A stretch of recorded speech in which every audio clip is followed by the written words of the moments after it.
सुमनच्या डोळ्यात अविश्वासाने मोठमोठे गोळे फुटले. जणू तिच्या डोळ्यात सफरचंद मावेल इतके तीव्र विस्फार झाले होते. तिला सुरुवातीला वाटलं हे माझं भास असेल म्हणून तिने डोळे मिचकावले. पण मी तिथेच उभी असल्याचे पाहून ती दचकून खुर्चीतून उठली.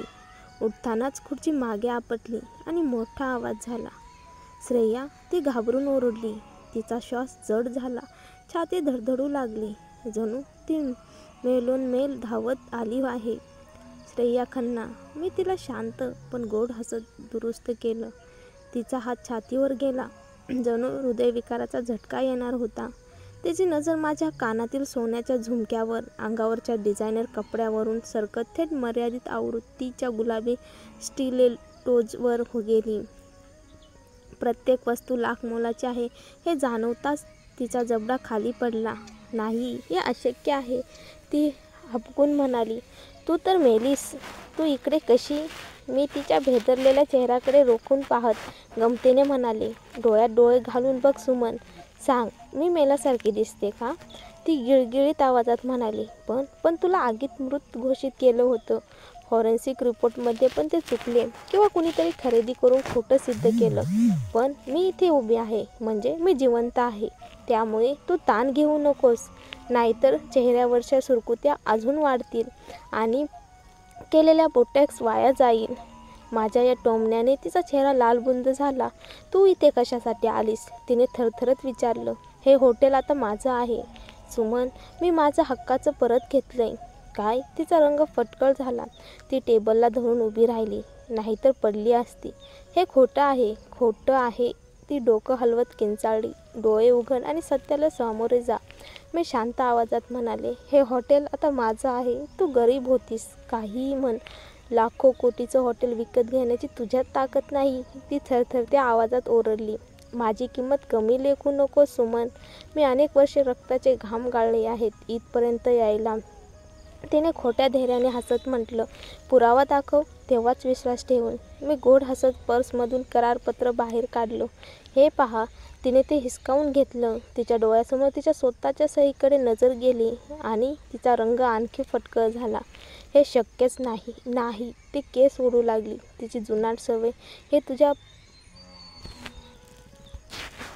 पतनाची सुरुवात आहे. मी थंडपणे म्हणाले. मी हे हॉटेल तुला कधीच देणार नाही. ती वेड्यासारखी कागदाचे तुकडे करून हवेत उडवू लागली. हा, आता पुरावा नाही. मी पुन्हा हसले. तुझ्या हातातली प्रत होती. मूळ कॉन्ट्रॅक्ट माझ्या ऑफिसात आहे. तिचा खोटा अभिमान एका क्षणात संपला. सुमन, मी तुला चांगलं ओळखते. तुला वाटतं का मी इतकी मूर्ख आहे? निघून जा. मला बोलायचं नाही तुझ्याशी. आता मी या हॉटेलची मालकीण आहे. तुला मी आदेश देते. 5 मिनिटात निघून जा. नाहीतर गार्ड्स तुला ओढून बाहेर फेकतील. करून दाखव, ती गर्जली. त्याच क्षणी दार जोरात उघडलं आणि आरव आत आला. त्याच्या चेहऱ्यावर धोकादायक राग होता. वेळ संपला श्रेया. सुमनच्या डोळ्यात ओळख चमकली. हा मन्नतचा मुलगा आरव. म्हणजे तू एखाद्या श्रीमंत माणसाला फसवून इथवर आलीस. आरवने कोणताही भाव न दाखवता गार्ड्सना आदेश दिला. तिला बाहेर फेका. गार्ड्सने तिच्या हाताला धरलं. स्पर्श केला तर नोकरीवरून काढून टाकीन. ती धडपडत किंचाळली. पण कुणी ऐकलं नाही. तिला ओढत नेताना मी तिला स्मित करून म्हणाले. मी तुझ्यासारखी नाही सुमन. पुरुष माझ्या पायाशी स्वतःहून येतात. आणि हो, आरव माझा नवरा नाही, माझा भाऊ आहे. मन्नत आणि विक्रांत माझे खरे आईवडील आहेत. तिच्या चेहऱ्यावरचा धक्का पाहून मला समाधान मिळालं. दार बंद झाल्यावर आरवने काळजीने विचारलं. तिने तुला दुखावलं का? काही नाही, मी शांतपणे म्हणाले. ती हात लावली असती तर मी तिचं तोंड जमिनीवर घासलं असतं. आरव हसला. हीच माझी बहीण. माझं हृदय धडधडत होतं. जणू बरगड्या फोडून बाहेर उडी मारणार. खिडकीतून त्याची नजर थेट माझ्याकडे स्थिरावली होती. मी धडपडत मागे झाले. घाईघाईने पडदे ओढले. देवा, त्याने मला पाहिलं का? माझ्या डोक्यात प्रश्नाचं वादळ उठलं. थंडगार घाम माझ्या तळहातावर आला.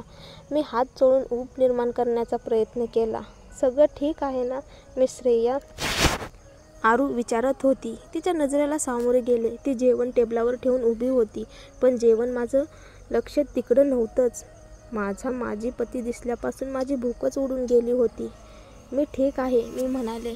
पण तुम्ही अगदी फटकळ दिसताय. जणू भूत पाहिलंय. आरू चिंतेने म्हणाली.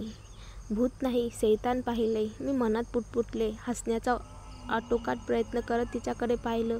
मी ठीक आहे, मी पुन्हा खोटं बोलले. ती पूर्णपणे खात्री पटली नाही, पण शांत राहिली. मी पर्स उचलली. आरूनी नजर माझ्या प्रत्येक हालचालीवर होती. मी थोडा वेळ बाहेर जाते. कारमध्ये एक महत्त्वाचं कागद राहिले. तिसरं खोटंही सहज निघालं. पण जेवण आरू आठवण करून देत होती. नंतर येऊन खाईन, मी घाईघाईने उत्तर दिलं आणि दार उघडण्यासाठी हँडल फिरवलं आणि त्याच क्षणी माझे डोळे गोठले. समोरच्या कॉरिडॉरमध्ये अर्जुन. माझं रक्त गोठलं. शेट. मी धडकन दार आपटून बंद केलं आणि कडी लावली. तो इतक्या लवकर इथे कसा पोहोचला? मी स्वतःशीच कुरकुरले. डोकं धरून मी इकडून तिकडे टेहळत होते. आरू घाबरलेल्या चेहऱ्याने मला बघत होती, पण गप्प. तेवढ्यात दार ठोठावलं गेलं. मी थरथरले. आरू धावलीच दार उघडायला. मी तिचा हात धरून पुटपुटले, नको प्लीज उघडू नकोस. पण मला उघडायलाच पाहिजे, ती म्हणाली. आधी मला लपायला दे प्लीज. आरू, तो अर्जुन आहे. मला त्याने पाहू नये. काही झालं तरी त्याला सांगू नकोस की मी इथे आहे. पण का? तो तर आनंदी होईल ना तुला भेटून. ती गोंधळली. तुला समजणार नाहीस. ही लांब कहाणी आहे. पण आता मला मदत कर प्लीज. त्याच क्षणी त्याचा जड आवाज दारातून ऐकू आला. कोणी आहे का आत? आम्ही दोघी झिजल्या.